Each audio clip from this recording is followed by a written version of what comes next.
નમસ્કાર દર્શક મિત્રો, તહેલકા ન્યૂઝમાં આપનું સ્વાગત છે અને હું આપની સાથે વૈશાલી પોમાર કરીશું નજર સમાચાર પર। ભારતના 76માં પ્રજાસત્તાક દિવસની પૂર્વ સંધ્યાએ નબીપુરમાં ગુજરાતી પ્રાથમિક શાળાઓ દ્વારા રંગારંગ કાર્યક્રમ યોજાયો। શાળાના બાળકોએ મંત્રમુગ્ધ કર્યા।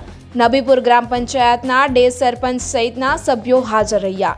આવતીકાલે સ્વતંત્ર ભારત પોતાનો 76મો પ્રજાસત્તાક દિવસ ઉજવવા જઈ રહ્યું છે, જેના ભાગરૂપે આજ રોજ તારીખ 25 જાન્યુઆરી 2025ને શનિવારના રોજ ભરૂચ જિલ્લાના નબીપુર ખાતે આવેલી બુનિયાદી કુમાર શાળા અને નબીપુર કન્યા શાળા દ્વારા નબીપુર કુમાર શાળાના પ્રતાંગણમાં પ્રજાસત્તાક દિવસની પૂર્વ સંધ્યાએ સાંસ્કૃતિક રંગારંગ કાર્યક્રમનું આયોજન કરવામાં આવ્યું હતું, જેમાં બંને શાળાના બાળકોએ દેશભક્તિ, વિવિધ વેશભૂષા અને સાંસ્કૃતિક પ્રોગ્રામો રજૂ કરી હાજર જનમેદનીને મંત્રમુગ્ધ કરી હતી।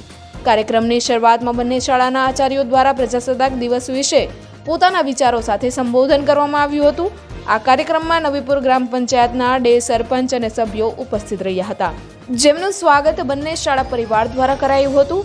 નબીપુરના ગ્રામજનો તરફથી ખૂબ જ સારો પ્રતિસાદ મળતા બંને શાળાના આચાર્યોએ જનતાનો આભાર વ્યક્ત કર્યો હતો। રિપોર્ટર અવી સૈયદ, તહેલકા ન્યૂઝ, નબીપુર।